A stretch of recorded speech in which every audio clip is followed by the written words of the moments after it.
Dulles family, I'm going to ask you to stop whatever you're doing. I know when we're getting online, we're still kind of doing things around the house as church is starting. And I'm just going to ask you to give me your full attention here at the beginning of our time together today.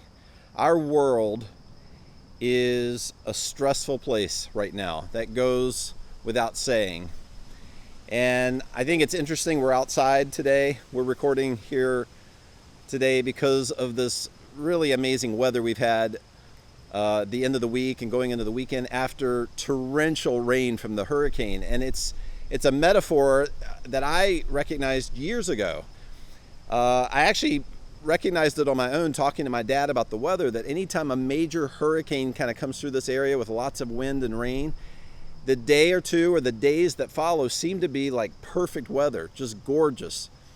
And I really do believe that's a picture for us spiritually and what God wants for us in our view of Him. So when this world is overwhelming with stress and worry and confusion and division, when you and I are trying to manage everything and we're trying to be in control of everything, our default is to believe that God has somehow lost interest, or He doesn't care, or the world's a mess, or there's stress everywhere because God has somehow lost control. But over and over and over in God's story, in the scriptures, we see it's the exact opposite. It's actually the opposite. You and I were never designed to control everything or to manage everything well. Richard Rohr said this, and I love this. I want to read this short quote to you. I've gone back to this a couple of times in the past week or so, the last week or two. Richard Rohr says, unless and until some person or situation or idea or conflict or relationship comes into your life that you cannot manage, you will never meet the true manager. I'm going to read that part again. Unless and until some person, situation, idea, conflict, relationship comes into your life that you cannot manage, you will never meet the true manager. Therefore, God will be sure to send several things into your life that you cannot manage. And this is ultimately to draw us back to God being in control, God being who we trust, God who we ultimately rely on. I believe He's been doing this very thing in our society, in our politics, in our world today. He has been showing us that we ultimately as humans just cannot control and manage everything. The world becomes chaotic when it's up to us to solve the problems, to resolve peace. He is ultimately the center of peace. And that is a really great setup for today's message. Okay, but first, I want to welcome everyone, those who are joining us online and those who've joined us at Light Ridge High School. We're so happy to have all of you. If you're new with us, just sit back and take in what we've come to believe about God and His good in our lives. I want to just remind you about a giving opportunity. First of all, thank you for your giving. Our entire budget, our operations, everything we do in the area and in our communities and online just comes from our giving here. There's no outside source. It's you and me, my family, your family, giving back to God in our giving. You can do that on our website. You can do it through our mobile app. So thank you. And also there's an opportunity, half of the out-of-budget expense for signs, these new signs that we're going to be placing out in the community, the Dulles South area, that invite neighbors and tell the community we're here. About half of that cost, we were estimating it was going to be about $2,100. It came in just above that. Half of that has been given already. Thank you to those who've given so much. If you are interested in contributing to that cost, just let us know, or you can go on the app or on the website and you can give and just select. There's a special offering or special giving notation there. Okay, also an update on our 5K last week. We had a great time. It was kind of an experiment. We didn't know how we would feel afterwards about spending a Sunday morning just walking. We mingled and got to know one another more as we walked. There was a really good crowd. I think it was about 60 of us. 58 or 60 is what I think I heard the number was. And we're talking already about doing this again and maybe doing it annually, possibly in the spring. And the question we asked ourselves Sunday morning last week was, who this week are we going to walk toward? Who are we going to walk toward with God's love and all of our imperfections, what God has offered us and what He's building and rebuilding in us? How can we offer and extend hope and encouragement to others? And so that brings me to a very important update that I just need all of you to participate in. I'm asking every one of us. Every one of my family has said yes to participating in this, and I'm going to ask every one of you and your kids, everyone in your house, to participate in some way in this regarding the children's families, but specifically the children of Afghan refugees that continue to land every day here at Dulles Airport. So Christina Bartz received a phone call the other day from a translator that's in one of the processing centers who happens to be a parent liaison here in Loudoun County Schools. And man, I got emotional when Christina called me and relayed this to me. A plane landed, I believe it was on Monday night, this past Monday night. And there's been quite a few of these planes. This is just a specific story that we were told. A plane landed with almost entirely children on board. Parents have just been choosing to put their children on these planes and have been making those choices for the last several weeks now. And a plane landed with almost entirely children from Afghanistan, and one of the children had been in a diaper for 10 days, was rushed to the emergency room. I mean, these are critical needs. Our processing centers here in the Dulles area, the Dulles Expo Center, have been almost overwhelmed. And so we have agreed as a church to go all in on meeting these needs. So the needs are baby formula, bottles, clothing. We're trying to stay away from clothing that has patterns or characters on them. We've been asked if we could try to do that. Essential needs, diaper cream, anything that you can think a child would critically need, we need those items, and we're collecting them. All of these items can be found on our Dulles Church mobile app, or you could always email Christina Bartz at christinab@dulleschurch.org if you have any questions. 4 of our families at Dulles Church, have offered their homes to be drop-off locations for the next 3 weeks. We've made at least a 3-week commitment to going all in and meeting these needs as best as we can. So you can find the 4 drop-off locations all throughout the Dulles area, anytime on our mobile app, or you can email Christina B. We're asking you to drop off anytime, any day until 7 p.m. We're trying to respect the family's time every evening. So any day for the next 3 weeks until 7 p.m., you can drop off any of these essential items. We're holding off on toys right now because the focus is on the actual critical care needs that these children need. These children have right now. So we'll be updating you regularly, maybe daily, at least every 2 to 3 days. We'll be sending you updates. We'll be updating our app as the specific needs change. But I'm asking, just like I asked my family, for every family member in my house to participate. I'm just asking you, involve your children. Everybody in your home, just go all in. We've been already inundated by so many people in our church family who've responded to my email. Let's continue to prioritize this for the weeks and maybe the months to come as we just extend the love of God to these dear children. Okay, now I'm going to introduce today's message. Amy and I spent last weekend at North Point Community Church in Atlanta. A couple of the leaders in North Point that I've gotten pretty close to, we hung out with. Amy got to know a little better. And then we listened to Andy on about the 6th or 7th row at North Point on Sunday morning. And I was so tempted this week because of everything happening in the world to actually change the order of our series that I'm doing and that we're doing with Andy right now. I wanted to speak this week, but I just stopped and really recognized that Andy's message today is so relevant to anyone whose faith wavers or to anyone who feels like they've lost their faith. This is such an important message. So we're gonna keep to the plan. I'm gonna speak next week. I'll be back with you here in just a little bit after Andy's message, but everyone, open your eyes and ears, as Jesus would say. Those inner eyes and ears to what God wants to say to us as Andy shares his heart here with us. So here's something that we've all said in some form or fashion at some point in all of our lives. I am so glad he showed up in my life when he did. Or I'm not sure I would have made it through without her.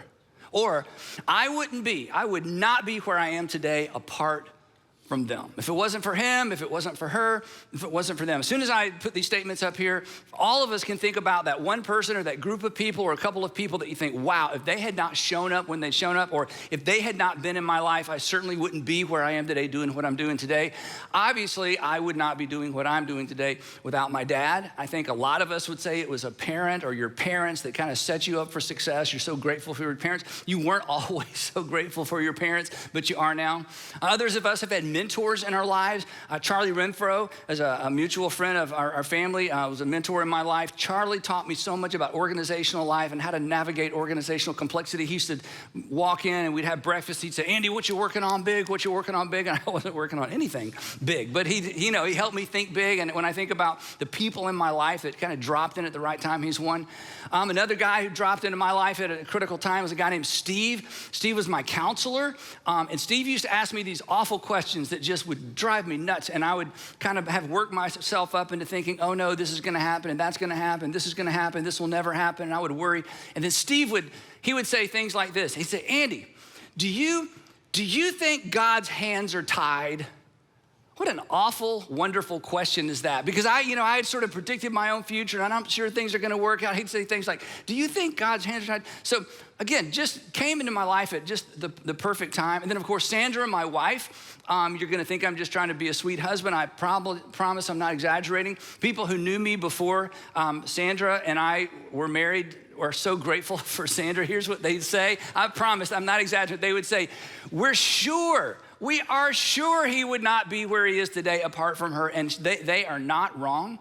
So I think all of us, if you've just given a couple of minutes, you can think of those just in the nick of time or just at the right time people that just came into your life. They added something we needed. In some cases, they gave us opportunities we wouldn't have had. In other cases, they gave us insight or provided us with encouragement. Sometimes they just give us some perspective, sometimes just hope, sometimes correction, sometimes confrontation. And you didn't like it then, but you look back and you're so grateful for it now, and your life would be very different if those people had not just dropped into your life. So, real quick, anybody come to mind? Have you ever thanked them? Do they know the role they played in your life and how pivotal it was for you? We'll come back to that in just a minute. Today, if you've been tracking along with us, we are in part 4 of our series entitled Faithful, fueling our faith in a world, or fueling your faith in a world on empty. And the premise behind this whole series is that in the first century, when Jesus invited people to follow him, it became very evident that his agenda for his first century followers and for his 21st century followers is that they would be people and we would be people of extraordinary faith. Not the kind of faith that you just keep in your head, but the kind of faith that shows up at home and shows up at work and shows up at the community. Faith that actually works itself out because of our internal confidence with God.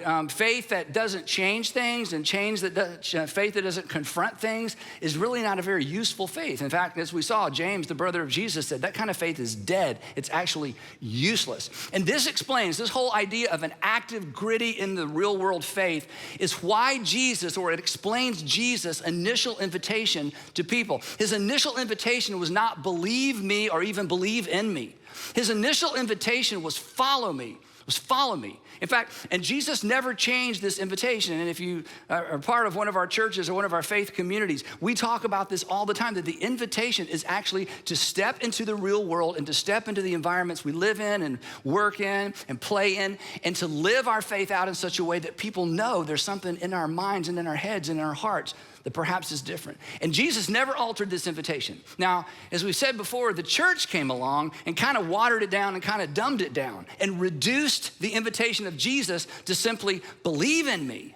And yes, Jesus invited people to believe in him, but he invited them to believe in him so that they would follow him and make a difference in the world that they lived in. And if that wasn't the case, the church would have never survived the first century. But the thing is about believe in me is easier, right? Believe in me requires less of us. It's safer, it's less demanding. But a believe in me without follow me is an invitation that basically leaves us exactly where we are. No change is required.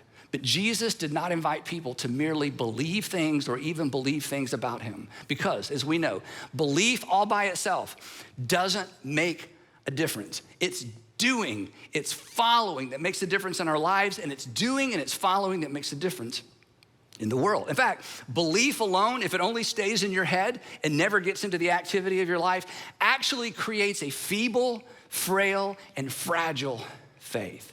In fact, this may be why you've lost your faith, because it was all right here and no one ever taught you what to do with it, or you never tried to do anything with it. And faith, as we've said, is a muscle. You already have the muscle, but if you don't exercise it, it gets weaker and weaker and weaker. And through the years, you've met people, and maybe this is partly your story, over time they just lost faith. They don't know how it happened. They don't know when it happened. They just realized one day, I don't think I believe anymore. And one of the reasons that happens, in fact, I think the primary reason, as we're gonna see today, that happens is if you don't exercise it, it just goes away. So Jesus invited us to follow. We're invited to wake up every single day. This is so challenging. Some of you have begun doing this, to wake up every single day with this question. In fact, I would challenge you to begin this if you haven't before. You may want to take a screenshot or write your own version of this question. To wake up every single day with this question: what would I do? Not just what would I believe.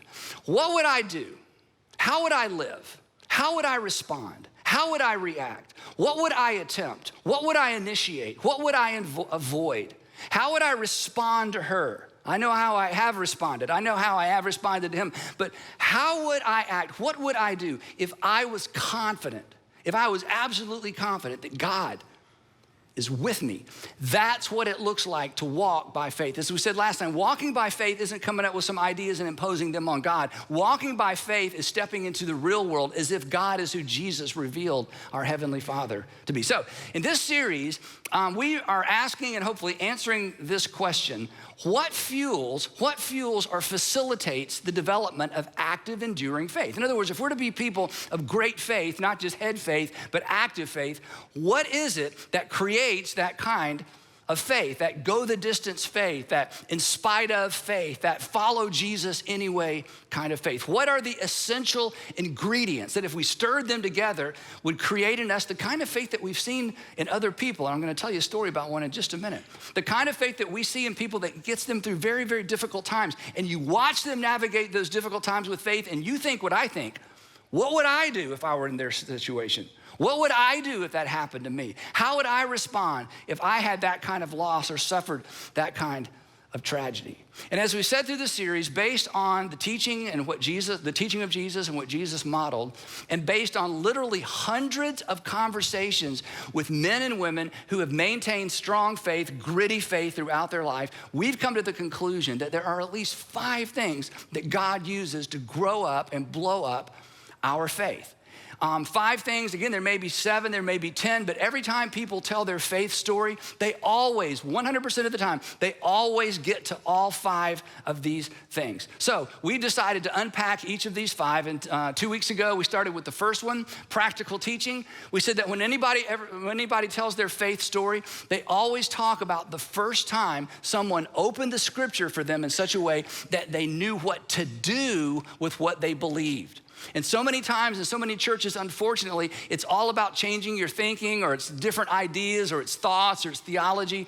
But faith begins to grow when we begin to act on our faith. And so when people tell their stories, they say, hey, I believed a lot of stuff, but then I went to this church and the pastor opened up the scripture in such a way that I knew what to do with it. Or I went to a campus ministry when I was in college and they opened up the scripture, and for the first time, I knew what to do with it. I knew how to date. I knew how to respond to people. I learned to be generous. I learned to put my character ahead of my wants and my wishes. I finally discovered what faith looks like in the real world. So practical teaching is one of the things that God uses to grow up our faith.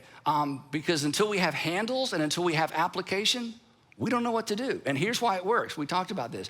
When our faith, when our active faith intersects with God's faithfulness on the back end, our faith grows. That is, when we experience God on the back end of a decision that we've made in terms of following Jesus, when we've done something sacrificial for somebody else, when we've trusted God with a relationship, trusted God with our finances, on the back end, when we experience his faithfulness, our faith grows. Then last time we talked about this second, what we sometimes refer to as faith catalyst, and we talked specifically about personal ministry.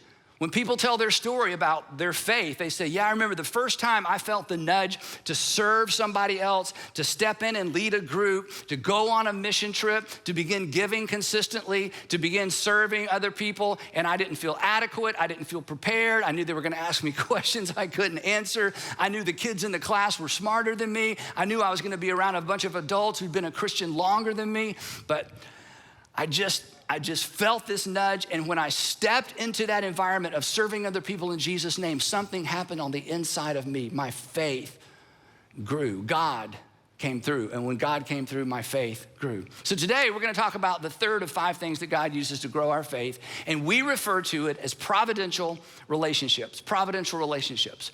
When anyone tells their faith story, and if you were to stand up and tell your faith story, every faith story has this component of, and then I met this girl, then I met this guy, then I met this couple. Then we had these new neighbors that moved in and we found out they were Christians and it kind of freaked us out a little bit, but they were like the nicest, kindest people. Then they invited our kids to their church and we thought, we need to check that out. And then we've become people of faith, and it was like God dropped them into our lives. Maybe your story is that your mom remarried and your stepfather, your new dad was a Christian and you were introduced to faith. But when people tell their stories, they always talk about, then I met these people. Then these people came into my life. Somebody invited me to their small group. This group of girls on my college campus invited me to a small group. I'm like, what's a small group? Sounds kind of strange, but it was in that small group that I was introduced to faith in Jesus, or maybe a coach. I mean, it goes on and on and on.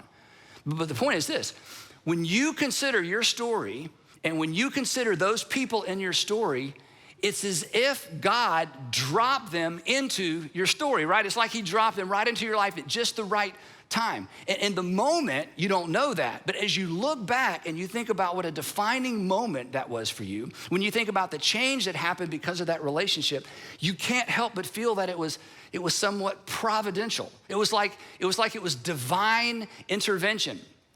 In fact, it may have been an intervention, right? A couple of friends showed up and said, we got to talk to you, and you knew what they wanted to talk about, and you did not want to talk about it, and they talked about it to you anyway.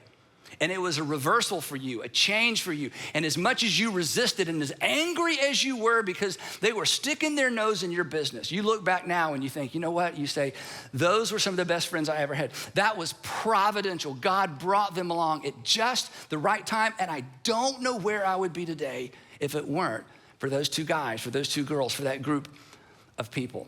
Now, the other side of this is a lot of you, many of you, maybe all of you have actually played this role in somebody else's life, but you didn't know it. You were just being a good friend. You were just being a good boss. You were just being a good citizen. You were just doing what you knew to do. But when those people tell their story, you're in their story because God brought you in and dropped you into their life at just the right time.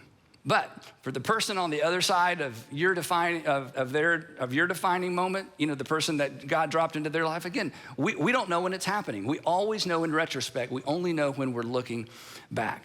Now, defining moments, you know what a defining moment is? It's that moment you look back and think, wow, it defined me for good or bad. Defining moments always involve other people. They always involve some sort of relationship. Again, either good or bad. I'm so glad I met them, or I wish I had never met them, right?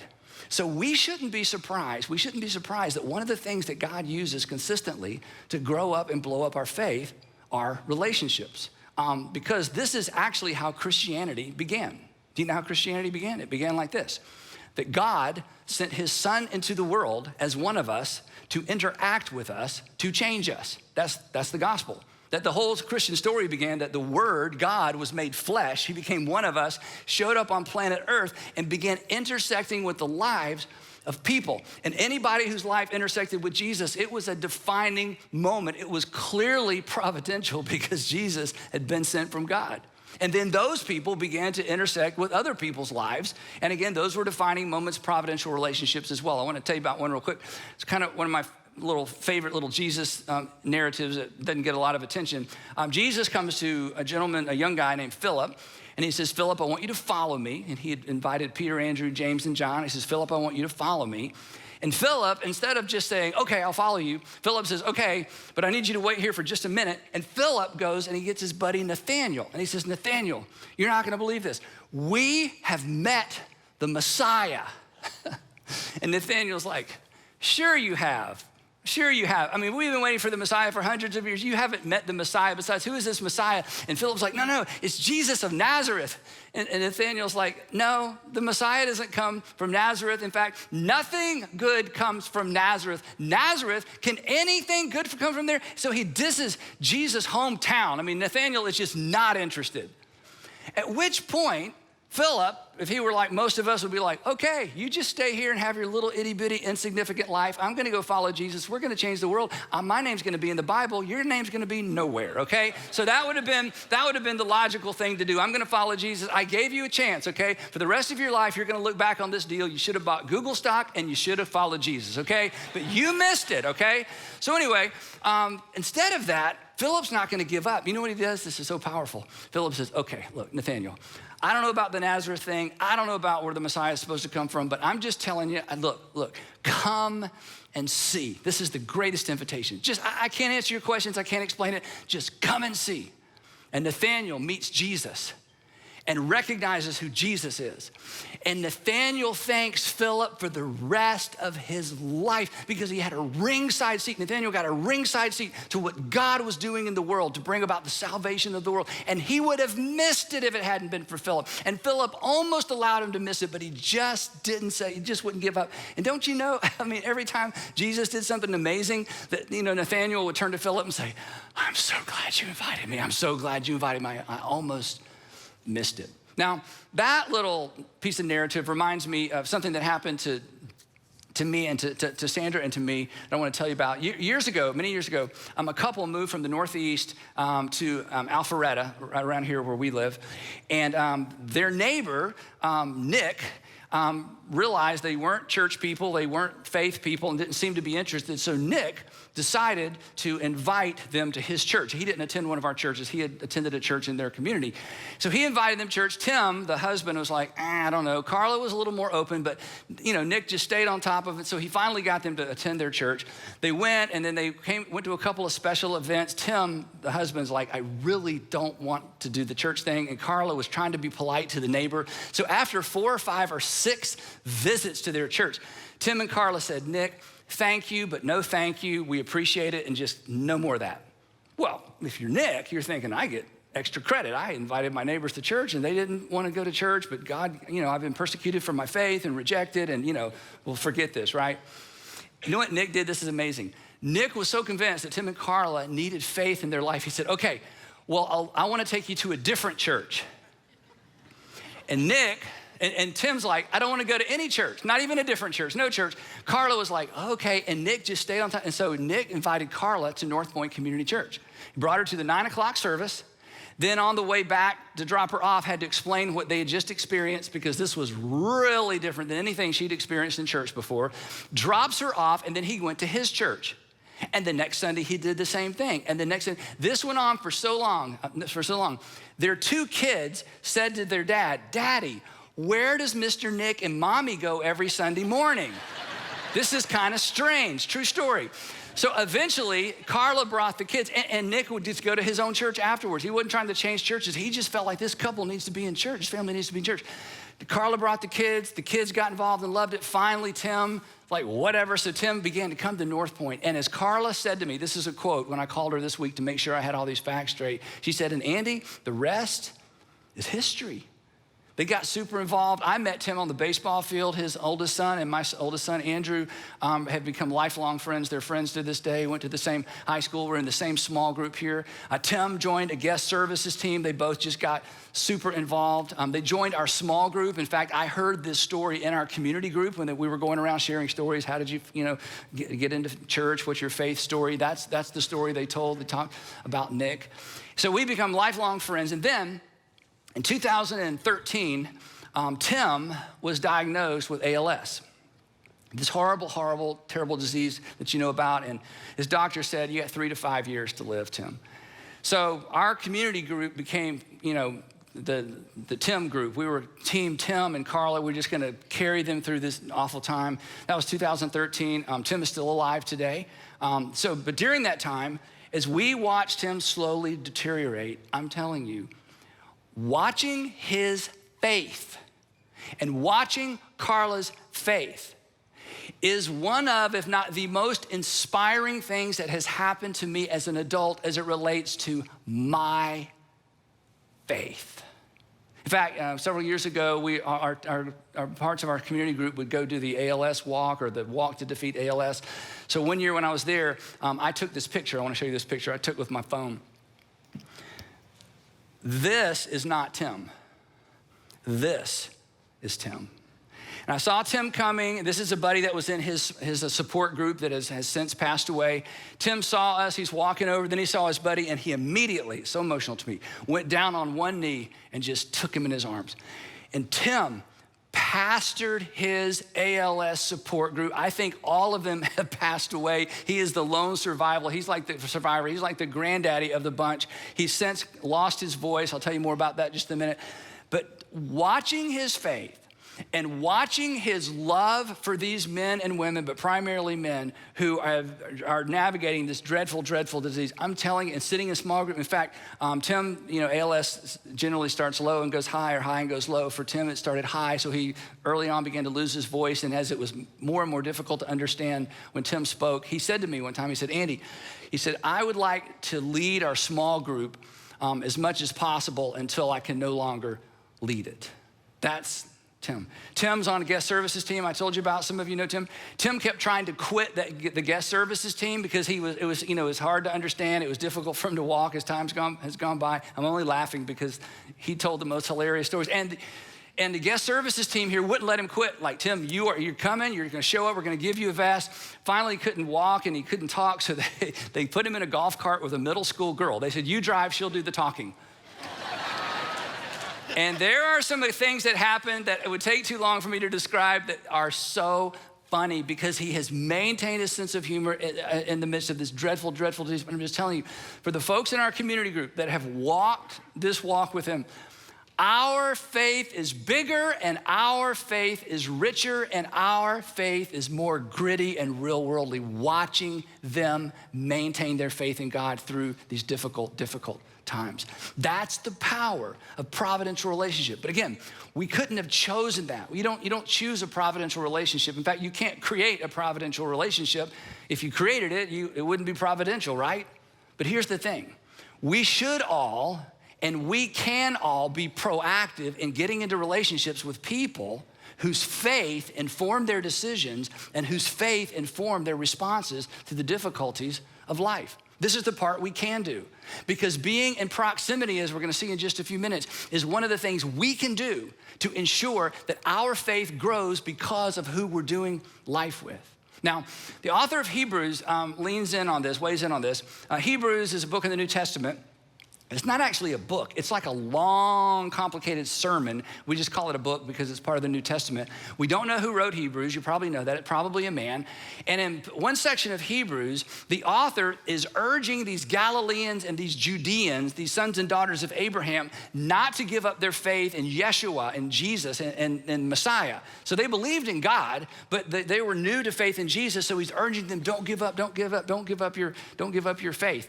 And so here's what he says as he urges them to hang on. He writes this. He writes, let us, talking about that faith community, primarily Jewish believers, let us hold, love this word, unswervingly We've all driven swervingly. This is unswervingly. Let us hold unswervingly. That is a straight, direct line to the hope we profess. For he who promised, and here's our word, is faithful. He's like, you can't let go of your faith in God. If you let go of your faith in God, where are you going to place your hope? Because God has done something right here among us. This was written in the first century. There are still eyewitnesses of the resurrection. He's like, you can't let go of your faith because he who has promised is faithful. But they were going through very difficult times. So consequently, he's like, hey, don't give up, don't give up. And then he says this, in order to facilitate us holding on unswervingly, he says this, and let us consider, that is, let us think about it, contemplate, let us focus on, let us consider how we may, and here it is, spur one another on.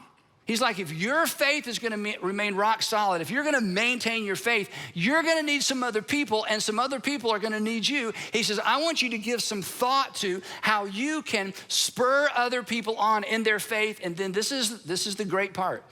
But not just faith that's here. He says, toward love and good deeds. In other words, he's saying, I want you to help each other live out your faith in the real world. Why? Because when our faith intersects with God's faithfulness on the back end, our faith gets bigger. So he's like, I want you to spur one another on. I want you to get in each other's face. I want to make sure you're still getting together. And I want you to hang on to faith. And I want you to hang on to faith in such a way that it shows up in the real world. And then he says this. In fact, what he says next is the verse of scripture that I'm sure over 100 people texted me, voicemailed me, emailed me during 2020. Not giving up meeting together. In fact, some of you emailed me this verse. Andy, we're supposed to not give up meeting together, which is always curious to me, and I was not rude to anyone, but here's what I thought. Do you really think we've abandoned giving up together? Do you know how many chairs we own?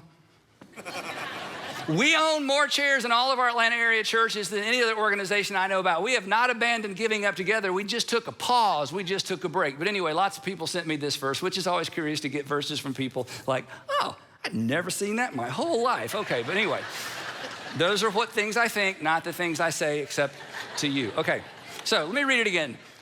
Not giving up meeting together, as some are in the habit of doing, and here it is again, but encouraging one another. Now, here's the question, why? This is huge. Why? Well, why, when it comes to our faith, and when it comes to our faithfulness, and when it comes to recognizing God's faithfulness to us, this is so important. When it comes to our faith, the grit and the reality of our faith, when it comes to our faithfulness, that is doing the things we feel nudged on the inside to do, and when it comes to experiencing God's faithfulness, proximity matters. Proximity matters. Proximity and relationship are faith builders. Now here's my observation, and this may be your story. In fact, this, what I'm about to say next, may explain why you've lost faith or why you're losing faith. Here's my observation. That people drift from their community of faith. People drift from their community of faith before they drift away from faith. That people don't drift away from faith because they read a Richard Dawkins book or they heard something in a freshman class in school and it's like suddenly, boom, faith is gone. I mean, those things happen. I mean, there's an intellectual side to faith, no doubt about it. We talk about those things all the time here. But in terms of actual experience, people tend to drift away from their community of faith before they drift away from faith. And this is what the author of Hebrews is getting at, or let me just say it this way. People lose faith when they lose contact with people of faith. Now this is important. This doesn't make something true or not true. In other words, being with people doesn't make something true and not being with people doesn't make it untrue. You're smart enough to know that. It has nothing to do with reality. It has to do with our faith. It has to do with our confidence in. And if you allow yourself, or I allow myself to drift away from my community of faith, it's only a matter of time until I begin to lose faith. Because proximity when it comes to faith matters, because allowing God or watching God work in other people's lives is one of the things that bolsters our faith. We realize we're not an island. We realize we're not on our own. We realize we're not the only one. And all this points to why relationships are critical to growing, enduring faith. Okay, I just thought Andy's message is so pertinent to us right now, what's happening in our world. I've learned for many years, and listen, no judgment from me or from Dulles Church, certainly, we get it, but I have heard so many times over the years when I run into somebody or somebody will email me and say, Brad, my faith has just totally wavered, or I just somehow have lost my faith. I've recognized the correlation to that person losing their faith or really giving up on God, and they're stepping away from together or one another. And so as we go into this fall together, let's just commit, let's invest in one another, and let's invest in our own growing faith by investing in those around us who are people of faith. I love you, church family. You'll hear more from us in the days ahead about updates and items and needs for the children from Afghanistan. Thank you for being church with us and together as we just express God's love to those in need.